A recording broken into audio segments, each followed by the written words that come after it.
কবরে যাওয়ার আগে ইমানদার হয়ে নেন, কবরে যাওয়ার আগে ইমানদার হয়ে নেন। এমন ইমানের অধিকারী হবেন, আল ঈমান আস-সাদিক, সত্যবাদী ইমানদার হবেন, নির্ভরযোগ্য ইমানের অধিকারী হবেন। চক্ষু বন্ধ হতে দেরি হবে, খালিসান মিন কলবিহি আও নাফসিহি, মন থেকে যদি কালেমা পড়তে পারেন, চক্ষু বন্ধ হতে দেরি হবে, যিনি মাফ করতে দেরি করবেন না তিনি কে? সাহাবী নবীজির কাছে আসছেন, নবীজি দাওয়াত দিয়ে পাঠাইছেন। হারাম বিন মিলহান সাহাবীর নাম। নবীজি দাওয়াত দিয়ে পাঠালেন, আসলিম তাসলাম। বলেন আসলিম, বলেন আসলিম তাসলাম। আচ্ছা, এবার একটু আপনারা মুখস্থ বলেন তো, আমি শুনি কি? এদ্দুর কথা নবীজি লিখে পাঠায় দিয়েছেন, শত শত মাইল পাড়ি দিয়ে হারাম বিন মিলহান গেছেন। পুরো সাম্রাজ্যের সামনে গিয়ে তিনি দাওয়াত দিলেন, আসলিম তাসলাম। কাফিরের মাথায় আগুন উঠে গেছে। ইসলাম গ্রহণ করলে সব হারাতে হবে, ক্ষমতা চলে যাবে, দাম্ভিকতা চলে যাবে, চাঁদাবাজি রাহাজানি চলবে না। হারাম বিন মিলহান দাওয়াত দেওয়া মাত্র কাফের তরবারি উঠালো, তরবারি উন্মুক্ত করে হারাম বিন মিলহান উনার কপালের মধ্যে তরবারি চালানো, মাথা দিয়ে ঝরঝর করে রক্ত গুলা গড়ায় পড়ছে। হারাম বিন মিলহান একটা বারের জন্য ভয় পেয়ে যায় নাই। রক্তগুলা ধরে তিনি বললেন, ফুস্তু রব্বিল কাবা, ও কাবার মালিক জেনে রাখেন, আমার এই রক্তের মধ্য দিয়ে এই জমিনে দিন কায়েম হয়ে যাবে। সময় বেশি দিন যায় না, হারাম বিন মিলহানের রক্ত দিয়ে বিজয় আসছে। জোরে কোন আল্লাহু আকবার। এই সাতকানিয়ার মাটিতে আমাদের প্রিয় মুফাসসির, এই অঙ্গনের যিনি রাহনুমাই করেছেন, রওনক যিনি ছিলেন, এই বাগানকে যিনি সাজিয়েছেন, আল্লামা দেলওয়ার হোসেন সাঈদী রহমাতুল্লাহ আলাইহি, ওনার জন্য এই মাটির মানুষ রক্ত দিয়েছে। ওই রক্তের ফুলকধারা প্রবাহিত হওয়ার মধ্য দিয়ে শাহজাহান চৌধুরীকে বিপুল ভোটে আল্লাহ নির্বাচিত করেছে। উনি এখানে বসে বলছে, আমি আপনাদেরকে একটা জিলাপিও খাওয়াইতে পারি নাই, এক কাপ চা আপনাদেরকে দিতে পারি নাই। নিরলস যেই ভালোবাসার মধ্য দিয়ে আল্লাহ ওনাকে নির্বাচিত করেছেন, কারণ এই জমিনে শহীদদের রক্ত ঝরেছে। ঠিক কিনা বলে? এই জন্য এক নম্বরে প্রয়োজন ঈমান আনতে হবে সঠিকভাবে, ঠিকভাবে, এমনভাবে নিরলস প্রচেষ্টার মধ্য দিয়ে। সত্যবাদী ঈমানের অধিকারী যদি আপনি হন, চক্ষু বন্ধ হতে দেরি হবে, যিনি মাফ করতে দেরি করবেন না তিনি কে? তাহলে বলেন এক নম্বরে কি লাগবে ভাই? জোরে কন, একখানা ডর হরি হন না, ঈমান। আমরা যদি আজকে প্রশ্ন করি কয়জন আমরা ঈমানদার আছি, হাত কম উঠবে না বেশি উঠবে? ঈমানের পরে আমার ভাইরা দুই নম্বরে লাগবে নামাজ। জোরে কন কি? আজকে যদি আমি ফজর থেকে নিয়ে ইশা পর্যন্ত হাজিরা নিই, আমি আপনাদেরকে লজ্জা দিতে চাই না। যদি আজকে আমি হাজিরা নিই, অধিকাংশ লোক এমন পাওয়া যাবে যারা আজকে ফজরের নামাজ পড়ে নাই। ঠিক তো একজনে হইয়ে ও বাজে, বাকিরা কি কন ঠিক না বেঠিক? সবাই কন ঠিক না বেঠিক? কিন্তু আবার অধিকাংশ লোকই সলাতুল জুমআ পড়ছে। ঠিক না?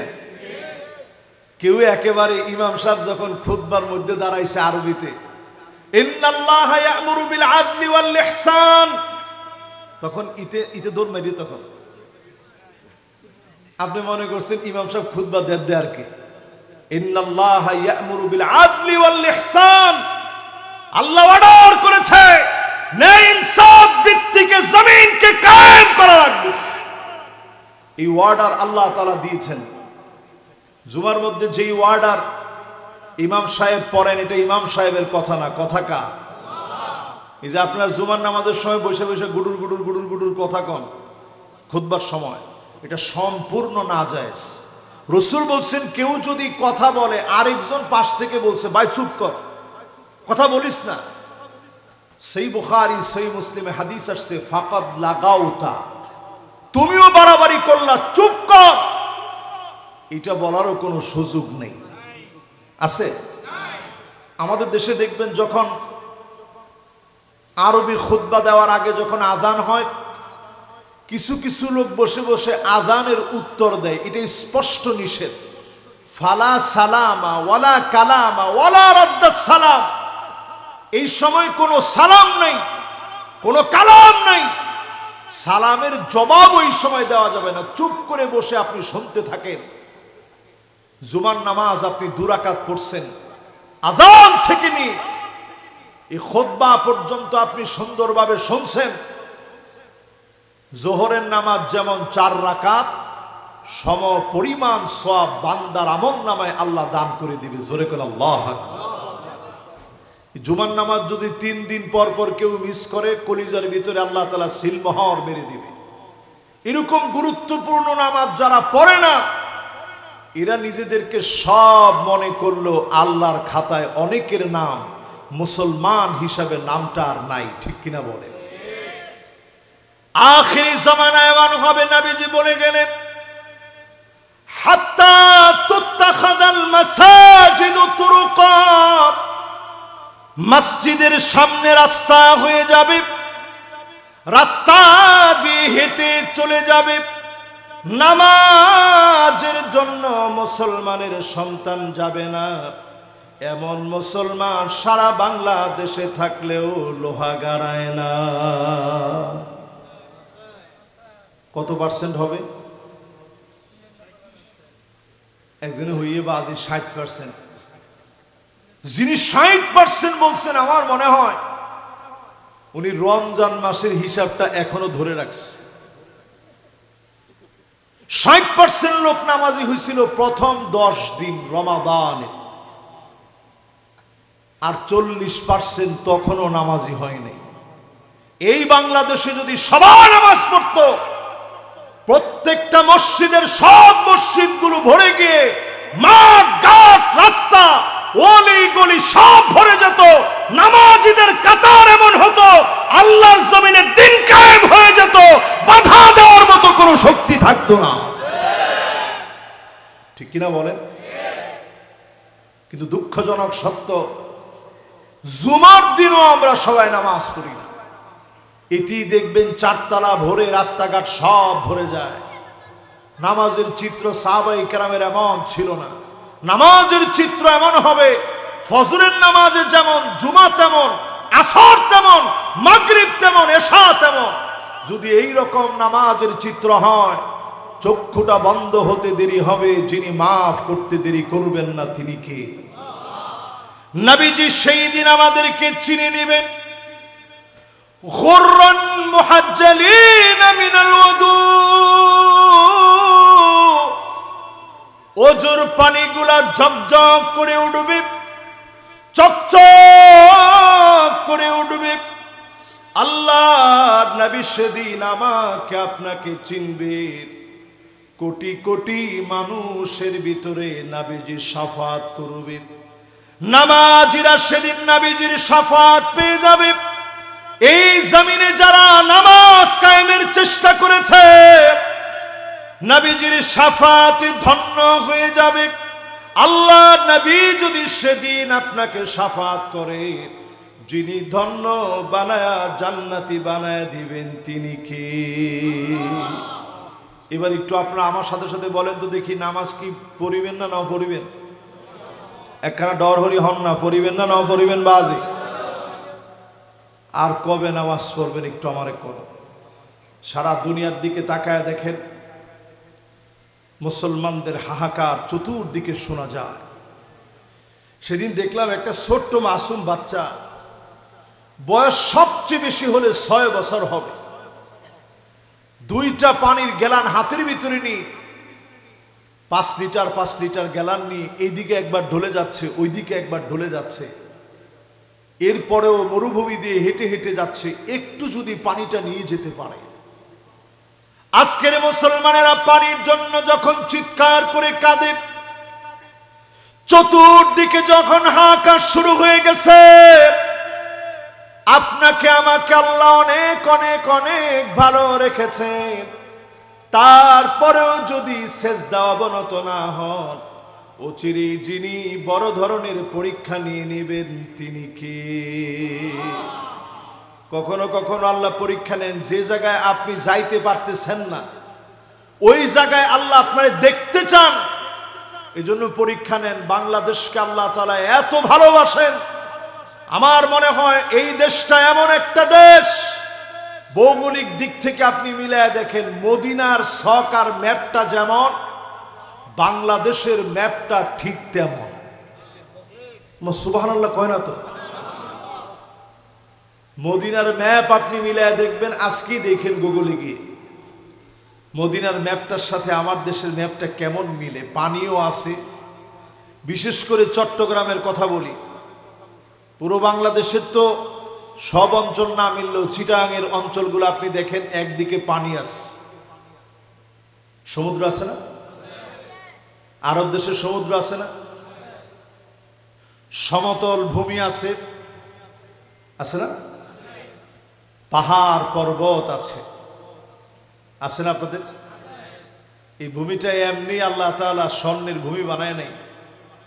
এই ভূমিটার সঙ্গে ভৌগোলিকভাবে মদিনার এত মিল, মক্কা মদিনার অলিতে গলিতে যাবেন, 100 জন বাঙালি পেলে আপনি যারে জিজ্ঞাসা করবেন বাড়ি কোন জায়গায়, লোহাগড়া, কোন জায়গায় কেরানির হাট, কোন জায়গায় মলদ্দোয়ান, কোন জায়গায় সাতকানিয়া, কোন জায়গায় লোহাগাড়ার বিভিন্ন এলাকায়। এই যে আপনাদেরকে আল্লাহ এত বেশি কবুল করেছেন, আমার মনে হয় আজকের এই মাহফিলেও আমি তাকিয়ে দেখতেছি অধিকাংশ নামাজি লোক বসা। আমি আপনি চেষ্টা করে যাব এই জমিনে নামাজ কায়েম করার জন্য। আস-সাইয়ু মিন্না ওয়াল ইতমামু মিনাল্লাহ, চেষ্টা করা আমার আপনার দায়িত্ব, পরিপূর্ণতা যিনি দান করে দিবেন তিনি কি? 2 নম্বরের পরে এবার 3 নম্বরে আসেন আমার ভাইয়েরা। তাহলে ঈমানের পরে কি লাগবে? সবাই কম, ঈমানের পরে কি লাগবে? এবার নামাজ পড়লেন, সমাজের মানুষগুলাকে ঠিক করে ন্যায় ইনসাফ কেমনে বুঝাই দিবেন, এর জন্য লাগবে দাওয়াতি কাজ। দাওয়াতি কাজ বলার সময় আমি দেখেছি একজন যুবক উঠে গেছে, আরেকজন মুরব্বী উঠার প্রস্তুতি নিয়ে ফেলাইয়ে পুরা। মুরব্বী আসবেন না ইনশাল্লাহ? মাশাআল্লাহ, মুরব্বী কথা দিয়ে গেছে, হুজুর ন যাইও হুজুর। দেখছেন মাশাআল্লাহ, আমি কিন্তু মনে রাখবো ইনশাল্লাহ, উনি আসলে ওনার জন্য স্পেশাল দোয়া আছে। মাশাআল্লাহ, লিল্লাহে তাকবীর। এবার কোন আমরা কয় নম্বরে আসি? কেন করি 3 নম্বর হইল। 1 নম্বর কি? ঈমানের পর কি লাগবে ভাই? মাশাআল্লাহ, লিল্লাহে তাকবীর। এরপরে 3 নম্বরে লাগবে জমিনে দিন কায়েম করা। দিন কায়েম করবে কারা? আল্লাহর জমিনে দিন কায়েমের জন্য খুব বেশি লোক প্রয়োজন হয় না, অল্প সংখ্যক দ্বীপ যুগে যুগে যিনি দিনকে বিজয়ী বানায় দিয়েছেন তিনি কে? একটু ডাক দিয়া কন্যা আল্লাহ।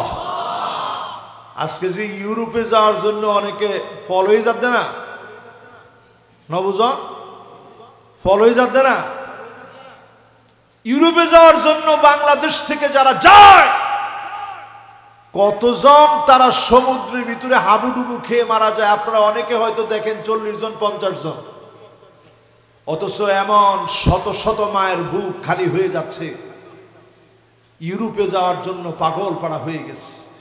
যে ইউরোপে যাওয়ার জন্য পাগল পাড়া হয়ে যায় মুসলমান, ওই ইউরোপ 1 বছর 2 বছর নয়, 1492 সাল পর্যন্ত 783 বছর মুসলমানেরা শাসন করেছে। জোরে করে আল্লাহু আকবার।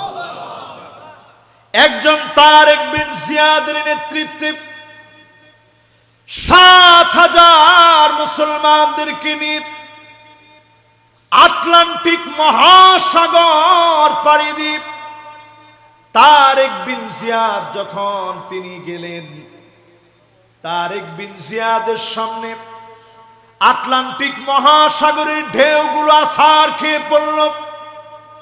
মোটেও তিনি ভয় পান নাই।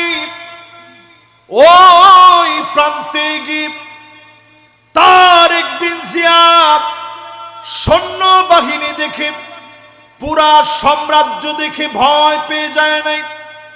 বক্তব্য দিয়ে বলেছেন, লা মালজা ওয়ালা মানজা মিনকা ইল্লা ইলাইক। ও মালিক, আপনি সারা যাওয়ার কোনো জায়গা নাই, আপনি সারা আশ্রয় নেওয়ার কোনো ঠিকানা নাই, আপনি সারা কই যাব মালিক। তারেক বিন জিয়াদ যখন ডাক দিয়েছে, মালিকের বড় মায়া লেগে গেছে। আল্লাহ পাক খ্রিস্টানদের চোখের ভিতরে অল্প সংখ্যক মুসলমানের এই সংখ্যাকে এমন বানায় দিলেন, খ্রিস্টানরা বলতে বাধ্য হল। মুসলমানেরা যখন বলল লা মালজা ওয়ালা মানজা মিনকা ইল্লা ইলাইক, আমাদের কাছে মনে হয়েছে পাহাড়গুলো গিলে আমাদেরকে খেয়ে ফেলবে। বিনা প্রতিদ্বন্দ্বিতায় অল্প মুসলমানই পুরা ইউরোপকে যিনি বিজয় দান করায় দিছেন তিনি কি? আজকের পর্তুগাল, আজকের স্পেন সব আমরা শাসন করেছি। 1 বছর 2 বছর নয়, প্রায় 750 বছর ধরে আমরা মুসলমানরা শাসন করেছি। জোরে কোন আল্লাহু আকবার। আমরা মাইর খেয়েছি কোন দিন? যেদিন আমরা ফতুয়াবাজি নিয়ে লেগে গেছি, কার ঈমান আছে কার নাই। ও বাজিরে, ও বাজিরে, ইন্ডুল্লে আওয়াজ না একখানা জোরে ডর হরি হন না, ঠিক নেই। এখন আমাদের দেশেও ফতুয়াবাজি আছে না নাই? এক ধরনের আলেম ওলামা দেখবেন তারা ইরানের বিরোধিতা করে। তো আপনি ইরানের বিরোধিতা করে আপনি পক্ষে যান কার? ইরানের বিরোধিতা যখন আকীদার প্রশ্নে আসবে আপনি করেন। রণকৌশলের যুদ্ধের এই কৌশলে ইরানের বিরুদ্ধে আচরণ করা কোন মুসলমানের পক্ষের কাজ হতে পারে না। রণাঙ্গনে মুসলমানদেরকে জমিনে আল্লাহর দ্বীনের পক্ষে ইরান যে ভূমিকা নিয়েছে, আরব দেশের কোন দেশ ওই ভূমিকা নিতে পারে না, পারে না, পারে না। একটু তাকায় দেখেন, একটু তাকায় দেখেন চোখগুলো দিয়ে। ইরানের সমালোচনা আপনি তখন করবেন, তাদের সমকক্ষ যখন আপনি রণতরীতে শক্তিশালী হয়ে রণাঙ্গনে যখন ইহুদিদের মোকাবেলা করার জন্য আপনি যেদিন ঈমান নিয়ে প্রস্তুত হবেন, ওই দিন তাদের আকীদার প্রশ্নে, তাদের সমস্ত ঈমানের প্রশ্নে সেই দিন সমালোচনা করবেন। এর আগে মুসলমানের শক্তিকে ভেঙে চুরমার করে দিবেন না। আজকে ব্যর্থ আমরা মুসলমানেরা।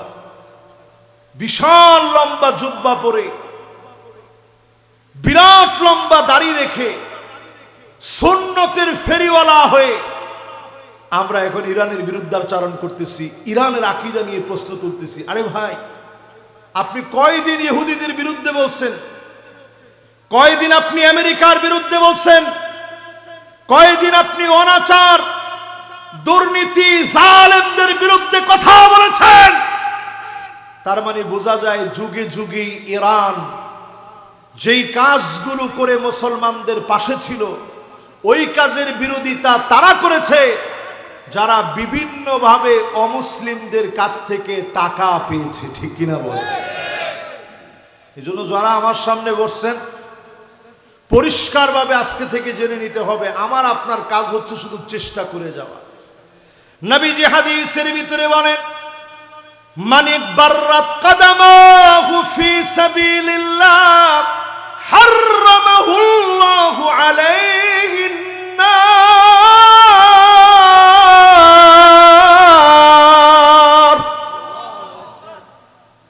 আল্লাহর জমিনে দিন কায়েমের জন্য যারা পায়ের ভিতরে ধুলিবালি লাগাবে, হেঁটে হেঁটে মানুষকে দিনের দাওয়াত দিবে, ঘরে ঘরে গিয়ে মানুষকে দিনের দাওয়াত দিবে, এই দিনকে বিজয়ী শক্তি বানানোর জন্য যারা চেষ্টা করবে, রাত দিন যারা প্রচেষ্টা চালাবে, নবীজির সহিহ হাদিসের বক্তব্য হচ্ছে জাহান্নামের আগুন যিনি হারাম বানায় দিবেন তিনি কে?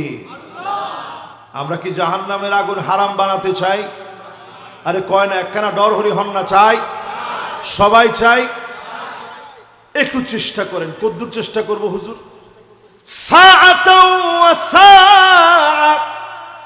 দুনিয়ার জন্য কয়েক ঘন্টা দিলেন, সামান্য একটুখানি সময় দিন বিজয়ের জন্য ব্যয় করেন।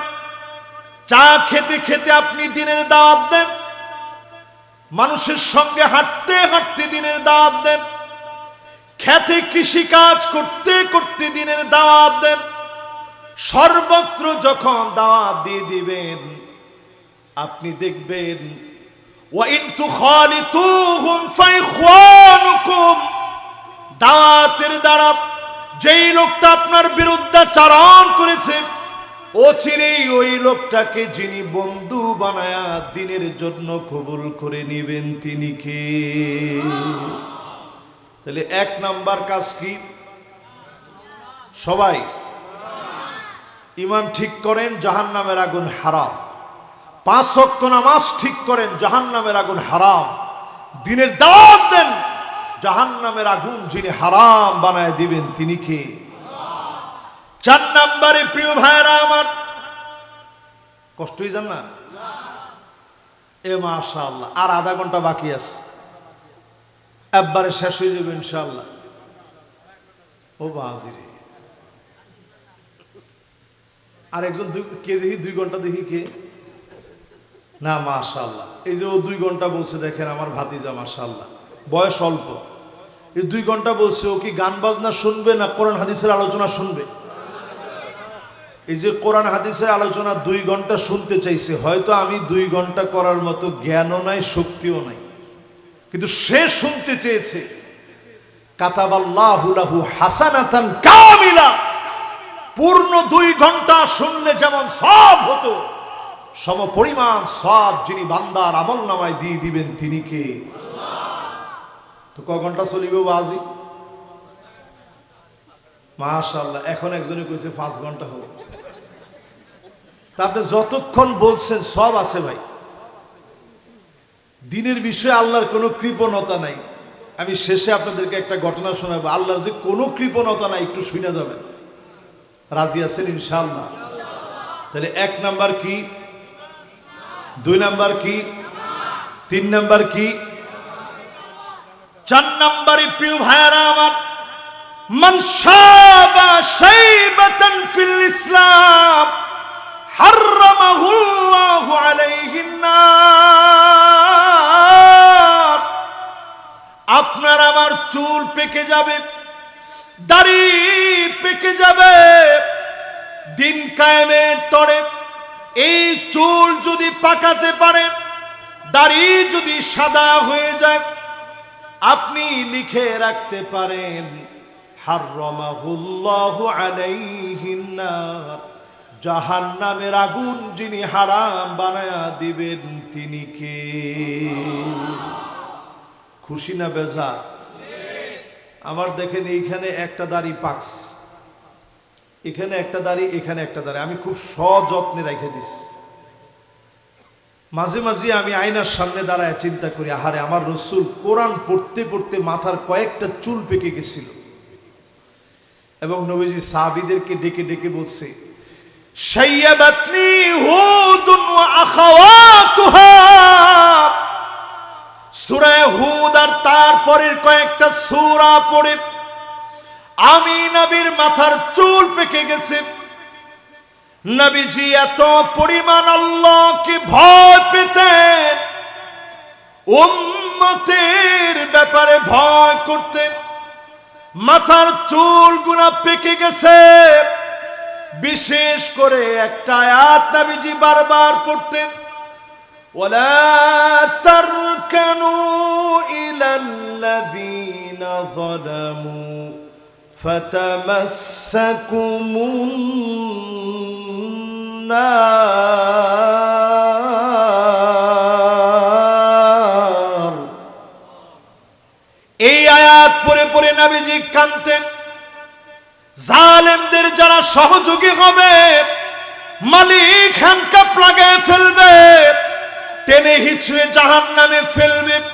জালেমদের যারা সঙ্গী হবে, জালেমদের যারা সহযোগী হবে, ঠেস দিয়ে যারা দাঁড়াবে, জালেমদেরকে যারা অর্থ দিবে, টেনে টেনে যিনি জাহান্নাম ভরবেন তিনি কে? কথা কি পরিষ্কার? আপনাদের কাছে কোনো গ্যাপ নাই তো? গ্যাপ আছে? এই তারকানু শব্দটা কোরআনে দ্বিতীয়বার আসে নাই, একবার আল্লাহ বলে দিলেন, জালেমদের সহযোগী হও না, বন্ধু হতে যেও না, জাহান্নামের আগুন তোমারে ছাড়বে না। ঠিক কিনা বলে? আমি তো এখন হিসাব মিলিয়ে দেখি দুনিয়ার আগুনই ছাড়ে না। সেদিন শিরিন শারমিন, যিনি এক সময় সম্মানিতা স্পিকার ছিলেন, যারা এমপিরা কথা বলার সময়, প্রধানমন্ত্রী কথা বলার সময় বলতো মাননীয় স্পিকার, সেই মাননীয় স্পিকার তারে সেই দিন এমন ভাবে টাইনা হেসায় নিয়ে গেছে, মাঝপথে পড়ে গেছে।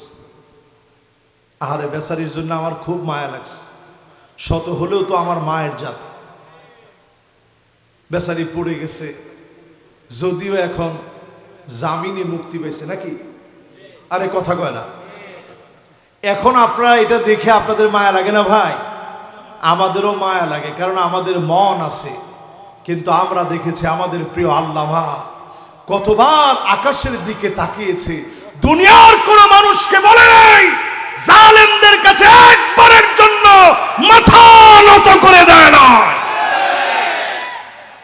তিনি পারতেন এই কথা বলতে যে ভাই আমি বুড়া হয়ে গেছি, আমি আর এই সমস্ত দল টলের সাথে নাই, মুসলেকা দিয়ে আমি বের হতে চাই, বাকি দিনগুলো আমি শুধু মাহফিল করব, নাতি নাতনি একটু আদর, একটু আহ্লাদ করে বাকি সময়টা কাটাবো, যদি বলেন মাহফিলও করব না।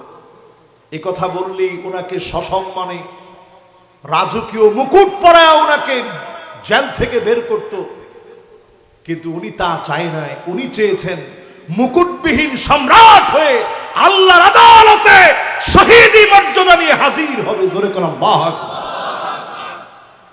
মৃত্যুটা কেমন একটু চিন্তা করেন। ইন্তেকালের আগে ওনার শেষ হাসিটা এখনো আমার চোখের মধ্যে ভাসে।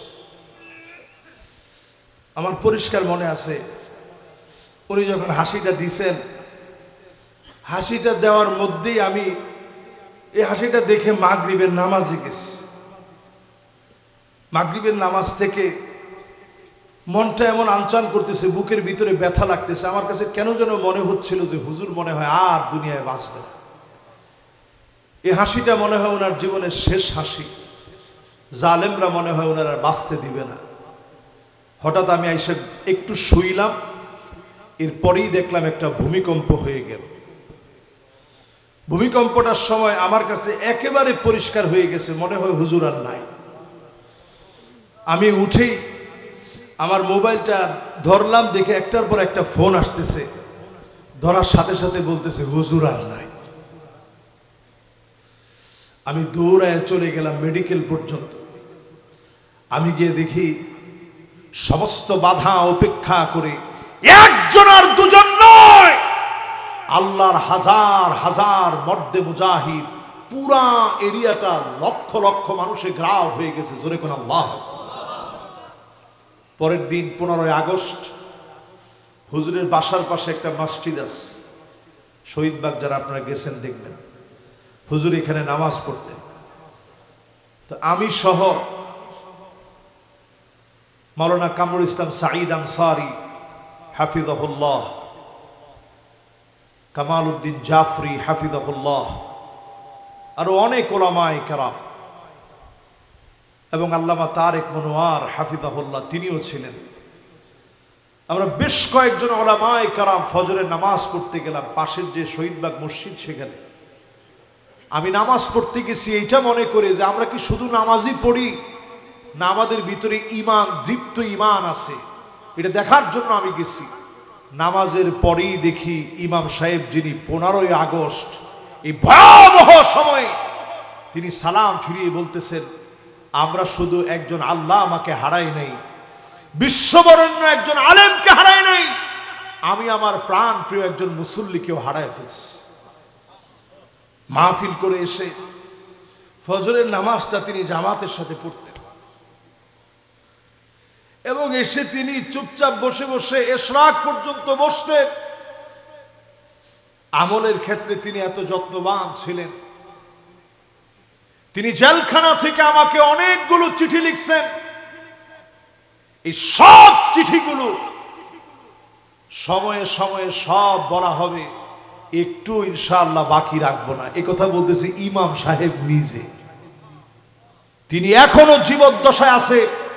মাওলানা আব্দুল গফফার সাহেব হুজুর, যিনি মালিবাগ মাদ্রাসার মুহাদ্দিস, আপনারা খবর নেন, জগৎ বিখ্যাত এই আলেম মুহাদ্দিস, তিনি সেদিন যে কথাগুলো বলেছিলেন, আমি নামাজের সালাম ফিরানোর পরে আমার কাছে মনে হয়েছে আমরা শুধু নামাজ পড়ি না, ঈমান দীপ্ত কণ্ঠে বাতিলের বিরুদ্ধে তারা কথা বলতে পারে।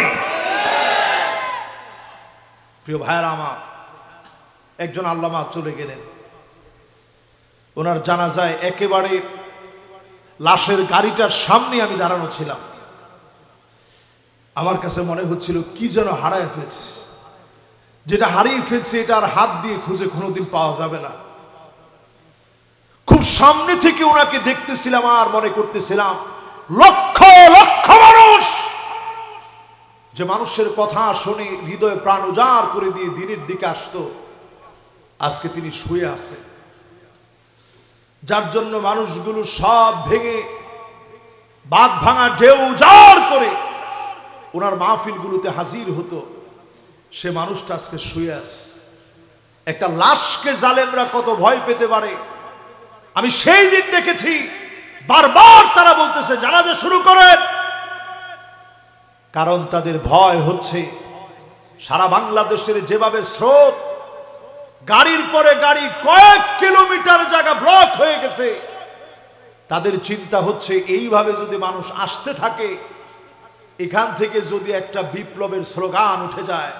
বিপ্লবের স্লোগান সব সময় স্লোগান দিয়ে উঠাতে হয় না, অনেক সময় নীরবে নিভৃতে আল্লাহ পাক নিজে যখন তাদেরকে জবাব দেয়, তখন পালিয়ে যাওয়ার সময় একজনকেও কাছে পাওয়া যায় না। যখন পালায় গেছে, তাদের রেখে যাওয়া সেনাবাহিনী, তাদের রেখে যাওয়া র্যাব, তাদের রেখে যাওয়া পুলিশ সব নির্বাক হয়ে দাঁড়ায় আছে। ছাত্ররা স্লোগান দিয়েছে, উই ওয়ান্ট জাস্টিস, আমরা এই জমিনে ন্যায় ইনসাফ চাই। এই ন্যায় ইনসাফের ভিত্তিতে জালেমদের পতন হয়েছে। এখনো যদি ন্যায় ইনসাফ কায়েম না হয়, পতন হতে সময় লাগে না। আরে কথা কয় না। তাহলে কয় নাম্বারে আছি আমরা? মাশাআল্লাহ, জোরে কন, কয় নাম্বার? তাহলে চুল যদি পাকাইতে হয়, কার জন্য পাকাবো? যদি দাড়ি পাকাইতে হয়, কার জন্য পাকাবো? আল্লাহর জন্য পাকাবো। এটা দ্বারা উদ্দেশ্য কি? কষ্ট করবেন দিনের জন্য, অসুস্থ হয়ে গেছেন দিনের জন্য, কষ্ট করতে করতে অসুস্থ হন। আমার ভাইরা, নবীজির জীবনের দিকে তাকান। ফজরের নামাজ পড়ে নবীজি আমার আল্লাহর কাছে সান্নিধ্যের জন্য 2 রাকাত ইশরাকে নামাজ পড়তেন। হারাম সময় চলে যাওয়ার পরে, সূর্য ওঠার পরে নবীজি সাল্লাল্লাহু আলাইহি সাল্লাম ইশরাকের 2 রাকাত নামাজ পড়তেন। এরপরে নবীজি ঘরে যেতেন, গিয়ে বলতেন, প্রাণের স্ত্রীরা রে, ঘরের মধ্যে কি কোনো খাবার আছে? আম্মা জানেরা প্রায় সময় জবাব দিতেন, ওগো নবীজি, ঘরের মধ্যে কোনো খাবার নাই। একবারের জন্য নবীজি মনটা কালো বানায় নাই, কপালটা কুঁচকে ফেলে নাই। নবীজি বলেছে, যাও, আজকেও রোজা রেখে ফেললাম। একটা খেজুর আমার নবীজি সাহারিতে খায় নাই, এক ঢোক পানি রাহমাতুল লিল আলামিন পান করে নাই। কষ্ট করে নবীজি আমার রোজা রেখে ফেলতে, একবারের জন্য আল্লাহকে বলে নাই, আল্লাহ এত কষ্ট কেন দিলেন, এত পরীক্ষা কেন আপনি আমার উপরে নিলেন, এত পরীক্ষায় কেন আমাকে ফেললেন? নিজের জীবদ্দশায় একজন একজন করে সব সন্তানরা চলে গেছে, ছেলেগুলো চলে গেছে, মেয়েগুলো চলে গেছে, শুধু ফাতেমা রাদিয়াল্লাহু তাআলা আনহা ছিলেন। নবীজি একবারের জন্য বলেন না, আল্লাহ সবগুলা সন্তান কেন নিয়ে নিলেন, একটা সন্তান আমার জন্য কেন রেখে দিলেন না? কেন একটা ছেলেকে বাঁচায় রাখলেন না? সবগুলা মেয়ে ফাতেমা সারা কেন নিয়ে নিলেন? একদিনের জন্য নবীজি এমনটা বলে নাই, ইন্নাল আইনা তাদমা ওয়াল কলবা ইয়াহজান, চোখ দিয়ে পানি ঝরেছে, অন্তরটা নবীজির বিগলিত হয়েছে। আল্লাহর কাছে কোনোদিন এমনটা বলে নাই। কেন বলে নাই শুনেন, এই সুযোগ নবীজি আল্লাহর কাছে রেখে দিয়েছেন। ফাহিয়া নাইলাতুন ইনশাআল্লাহ,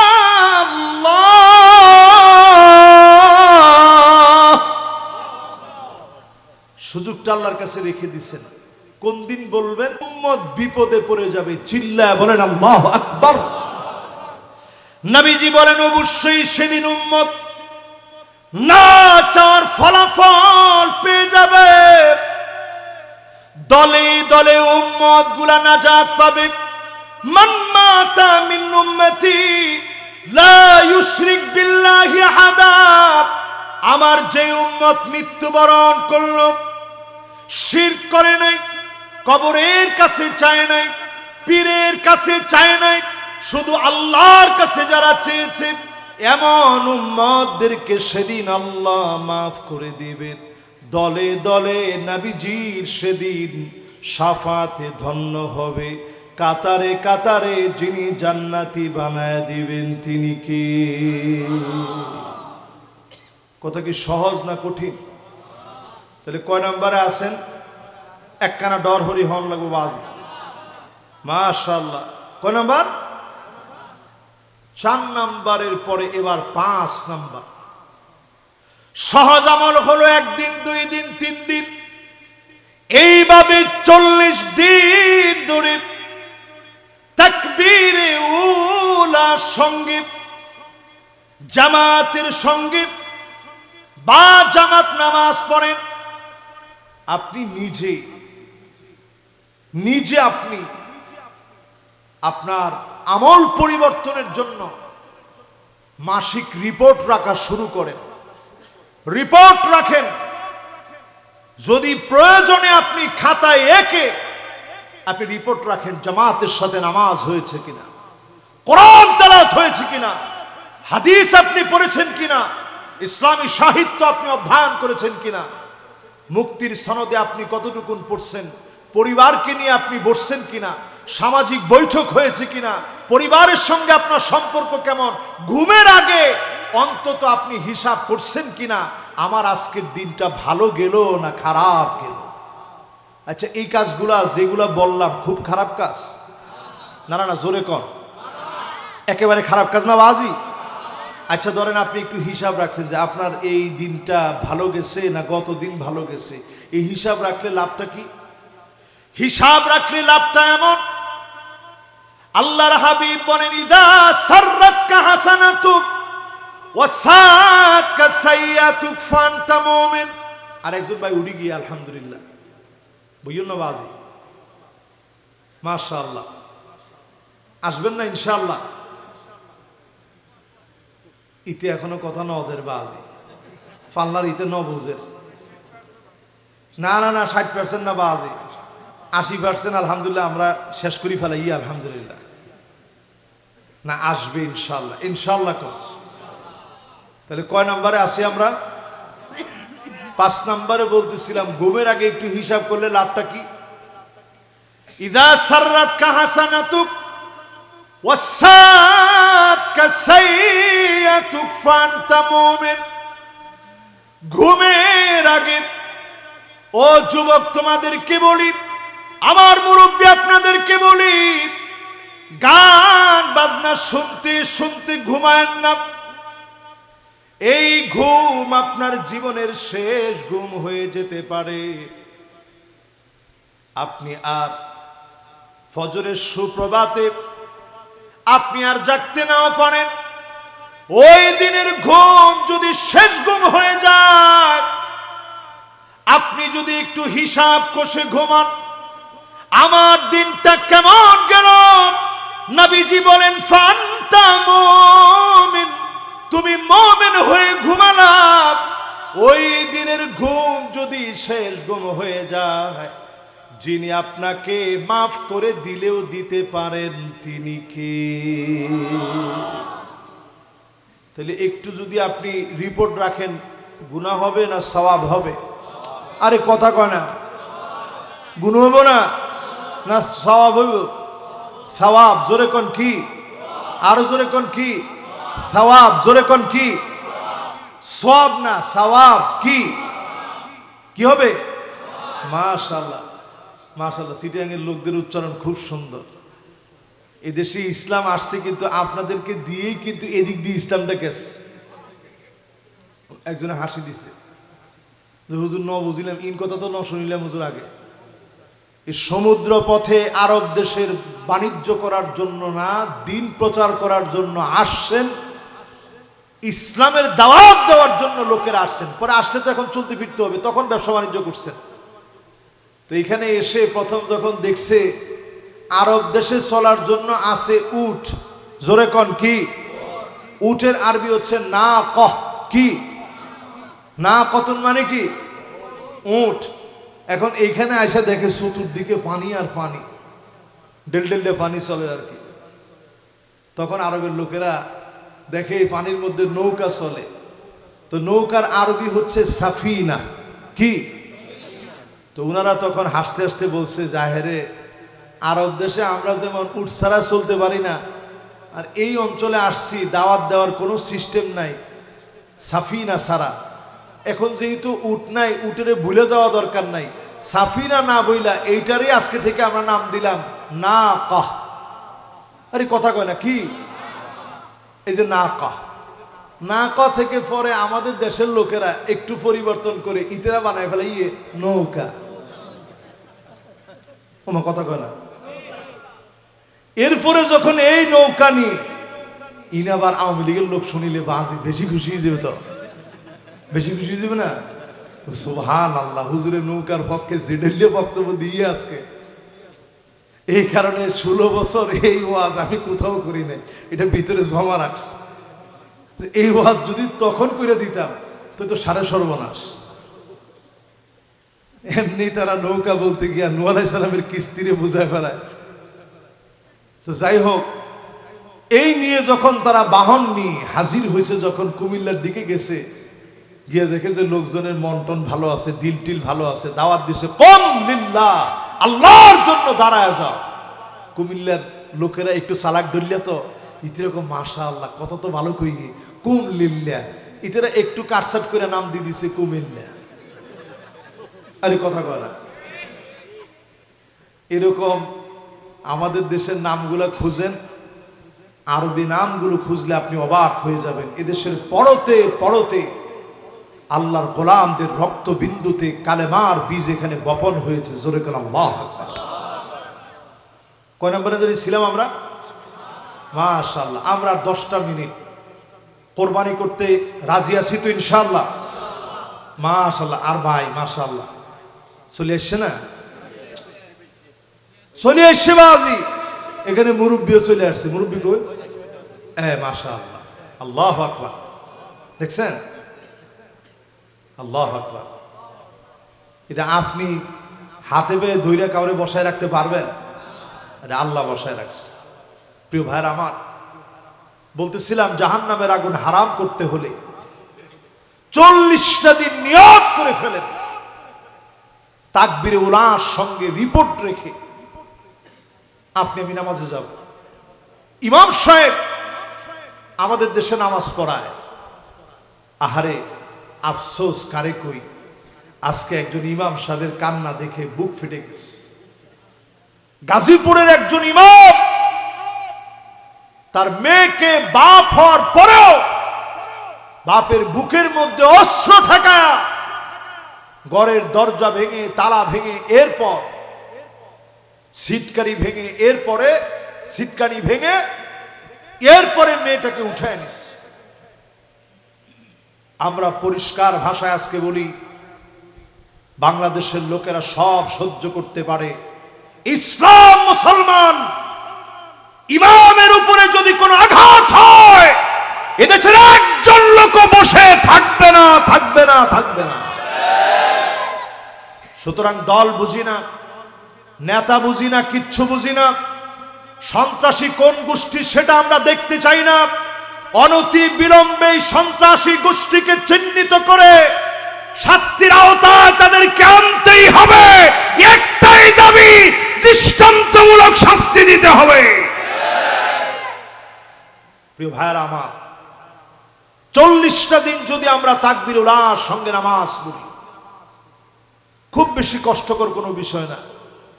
আমাদের দেশে কত কিছুর জন্য আমরা পুরস্কার দেই, মাহফিলে আমরা লক্ষ লক্ষ টাকা খরচ করি, বক্তাদেরকে আমরা মোটা অঙ্কের হাদিয়া দিই।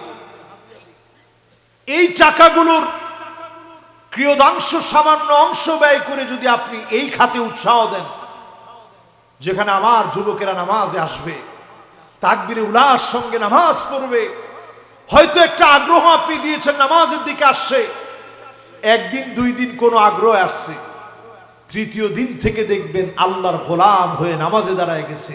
এমন সমাজ বিনির্মাণ হবে, বাদা আল ইসলাম গরিবান ওয়া সায়াউদু গরিবান তুবা লিল গুরাবা। ওই ব্যতিক্রমদেরকে দিয়ে জমিনে যিনি দিন কায়েম করে দিবেন তিনি কে? তাকবীর উলা মানে কি? কোন রাকাত? না না, খালি ফজরের নামাজ। তাকবীর উলা কি? ও বাজির সুন্নত না, তো মনে করছি সব বুঝি ফেলেন। আল্লাহু আকবার। ইমাম সাহেব বলার সাথে সাথে আপনি পাইয়েন, মাসবুক হন নাই, কোন রাকাত ছুটে নাই।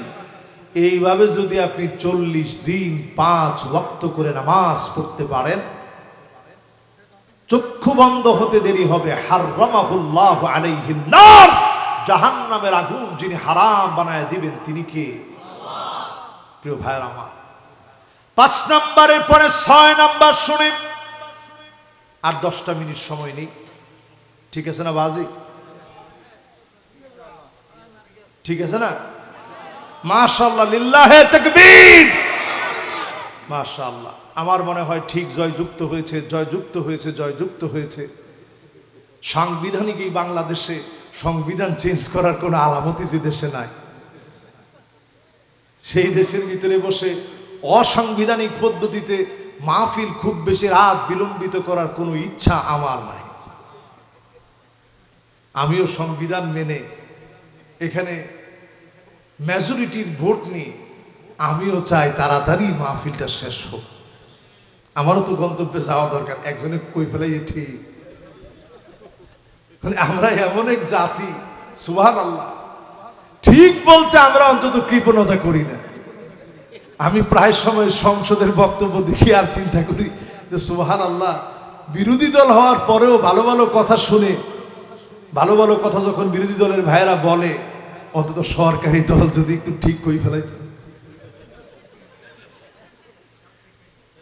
না। বলবে ইনশাআল্লাহ, আরে কথা কয় না ইনশাআল্লাহ কম। এইবার অন্তত আমি এতটুকুন প্রশংসা অন্তত আমি করতে পারি, এইবার অন্তত সংসদে মারামারির কোনো অবস্থা নাই। আমরা এমনও দেখছি সংসদের ভিতরে ঘুষাঘুষির অবস্থা হয়ে গেছিল। এবার অন্তত এইরকম তো আমরা দেখতেছি না। সুন্দরভাবে সেদিন আমিরে জামাত বলতেছে, মাশাআল্লাহ, আল্লাহ তাআলা ওনাকে অসাধারণ যোগ্যতা দিয়েছেন সত্যকে মিথ্যা, মিথ্যাকে সত্য বলার। আমি চিন্তা করলাম যে প্রশংসা না হইলেও কারো বিরোধিতা করলেও শব্দ চয়নে যেন ওই ব্যক্তি খুশি হয়েছে, না বিরোধিতা করলেও বিরোধিতাটা সুন্দর হয়েছে। আমরা বিগত দিনে এই জাতীয় চর্চা দেখি নাই। এখন যেরকম আমরা দেখতে পাচ্ছি, আমরা আশাবাদী এ জমিনে অচিরেই দিন কায়েম হবে ইনশাআল্লাহ। পড়ে